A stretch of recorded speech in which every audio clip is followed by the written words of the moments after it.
Hi everyone, Mil Zaric is here, a pesticide application specialist at the University of Nebraska Lincoln, who helped develop part of the Herbicide ID segment. First of all, thank you for taking your time to participate in Unknown Herbicide ID as part of the Crop Skills Challenge during the 2024 Husker Harvest Days. Over the next several minutes, we'll cover the basic and reveal the answers of the actual contest. So for those who attended, they're familiar with this layout, and so there were 5 questions in total, 4 multiple choice questions and one matching term with a description. So there were in total as well 5 possible sites of action groups listed as part of the contest along the side with the WSSA group numbers 1, 4, 9, 10, and 22 according to the Weed Science Society of America. So just as a part of the clarification, mode of action actually means how the specific herbicides controls the plant, while site of action that most of you were able to see as a group number indicates where the herbicides act within the plant. And we actually have 2 examples here provided in a table that were pretty much covered throughout the exam that you took.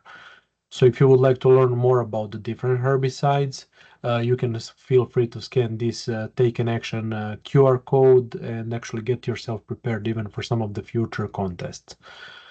So just to talk a little bit more in general about the movement of the herbicides in a plants, and typically when we talk about the herbicides, we divide them based on the activity that they can be either contact or a systemic. Contact, as their name indicates, its activity is primarily where herbicides interact with the plant tissue, while pretty much systemic herbicides, they are requiring to be absorbed by either by the leaf tissue or the plant roots, and that they are translocated or moved to its corresponding site of the action.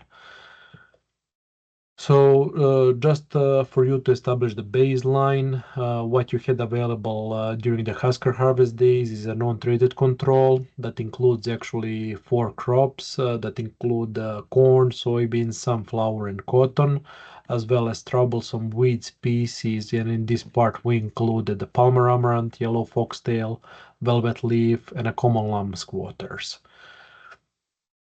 So just to go through a couple groups, and we'll start first with the WSSA Group 1, ACCase inhibitors. And those are systemic herbicides that target typically grasses, leaving the broadleaf crops unaffected.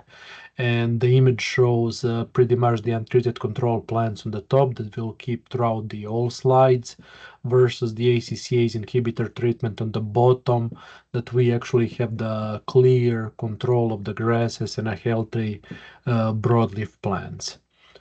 Moving along to the WSSA Group 4, synthetic auxins, that they are systemic herbicides that primarily affect the broadleaf crops, causing symptoms like the plant twisting and the callus creation.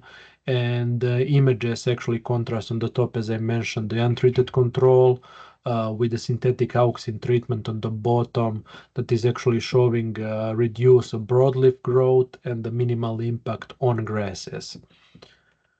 In terms of the selection and the group 9 EPSPS inhibitors, those are non-selective herbicides that actually affect both the grasses and the broadleaf weeds, unless those are resistant.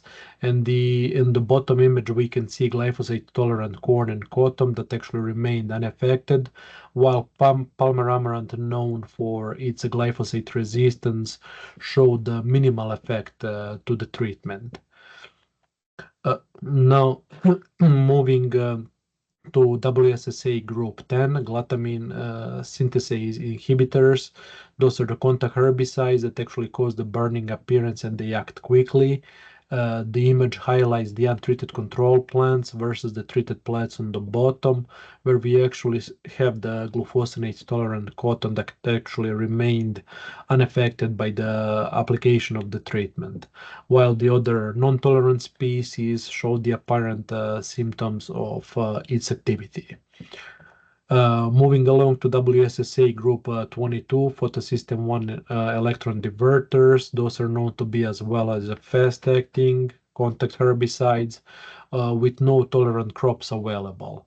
And the image shows the untreated control plants versus the treated plants, where pretty much all species, including grasses and the broadleaf, displays characteristic burning symptoms due to the lack of the crop and weed tolerance, weed resistance to those. So for those that actually attended the first day, here will be the herbicide ID and answer key that pretty much walks you through the all 5 questions that you selected. And for all of those that competed at the second and the third day of the Husker Harvest Days, here are the answer key for those as well that you will be able to use as a reference and review all of the materials that actually got covered. So I hope that going through the individual groups fast forward was helpful for you, and it will be good as a reference to be used for the future competitions. I would like to say again, thank you all for attending Husker Harvest Days and Crop Skills Challenge, and we look forward to seeing you next year.